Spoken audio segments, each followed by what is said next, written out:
ওয়ালাম নাকু নুতঈমুল মিসকিন। জাহান্নামীরা বলবে, ও আল্লাহ, আমরা মিসকিনদের খাবার খাওয়াইনি। যারা অসহায়, যাকাতের টাকা আমার কাছে ছিল কিন্তু যাকাত আমি আদায় করিনি। একজন অসহায় মানুষ যখন আমার কাছে হাত পেতেছে, আমি তার প্রয়োজন পূরণ করিনি, এজন্য আজকে আমি জাহান্নামী হয়ে গেছি। তো 2 নাম্বার উত্তর কি, 2 নাম্বার অভিযোগ কি তাদের? যে দুনিয়ার মধ্যে আমরা কি করিনি? ওয়ালা নাকু নুতঈম, আল ইতআম মানে খাওয়ানো, আমরা খাওয়াইনি তাদেরকে। মিসকিন যারা অসহায়, যাদের খাবারের প্রয়োজন ছিল, খাদ্যের প্রয়োজন ছিল, পোশাকের প্রয়োজন ছিল, অর্থের প্রয়োজন ছিল, সাহায্যের প্রয়োজন ছিল, এর কোনোটাই আমরা করিনি। তাহলে এই একটা ছোট কাজ, যেটাকে আমরা বড় বড় ইবাদত মনে করি না, এটাও একজন মানুষের জাহান্নামী হওয়ার জন্য কারণ। কিভাবে আমরা বুঝবো?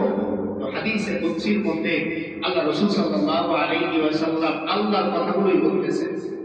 হাদিসে কুদসির মধ্যে আল্লাহ বলেন, কুনতু মারিদান ফালাম তাউদিনি। হাসরের ময়দানে আল্লাহর সামনে যখন বান্দারা উপস্থিত হবে, তো কিছু কিছু বান্দাকে আল্লাহ লক্ষ্য করে বলবেন, ও আমার বান্দা, কুনতু মারিদান, দুনিয়ার মধ্যে আমি অসুস্থ ছিলাম, ফালাম তাউদিনি, তুমি আমাকে দেখার জন্য আসনি। তো বান্দা প্রশ্ন করবে, ও আল্লাহ, আপনি তো রব্বুল আলামিন, আপনি আবার কিভাবে অসুস্থ হন? আমি বা আপনাকে কিভাবে দেখতে যাব? তখন আল্লাহ বলবেন, আমা আলিমতা আন্না ফুলান ক্বাদ মারিদা, তুমি কি জানতে না দুনিয়ায় তোমার পাশের বাড়িতে একজন লোক অসুস্থ হয়েছিল, তুমি তাকে দেখতে যাও নাই? ও বান্দা, তুমি যদি তাকে দেখতে যেতে, লাওয়াজাত্তা ইনদাহু, অবশ্যই তুমি আমাকে তার কাছে পেয়ে যেতে। আল্লাহ কি বলতেছেন? যে তুমি যদি দুনিয়ার ওই অসুস্থ ব্যক্তিটাকে আমার সন্তুষ্টির জন্য দেখতে যেতে, তাহলে তুমি তার কাছেই আমাকে দেখতে পেতে, তার কাছেই আমাকে দেখতে পেতে। এই হাদিসটারই সত্যায়নকারী অন্য একটা হাদিস। আল্লাহ রাসূল সাল্লাল্লাহু আলাইহি ওয়াসাল্লাম বলেন, আল খালকু ইয়াদুল্লাহ ফাআহসিন ইলা ইয়ালি।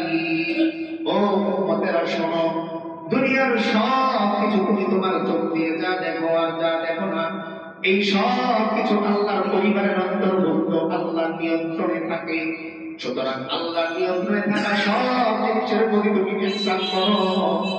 কারণ অন্য হাদিসে আবার আল্লাহর রাসূল বলেন, ইরহামু মান ফিল আরদি ইয়ারহামকুম মান ফিস সামা। ও উম্মতেরা, দুনিয়ার মাখলুকের প্রতি তোমরা রহম করো, সাধারণ থেকে সাধারণ জীবের প্রতি তুমি রহম করো। কি লাভ হবে? আল্লাহ রাসূল বলেন, তুমি যদি দুনিয়ার কোন মাখলুকের উপর দয়া করো, ইহসান করো, রব্বুল আলামিন আসমান থেকে তোমার জন্য রহমত আর দয়ার ফয়সালা করে দিবে।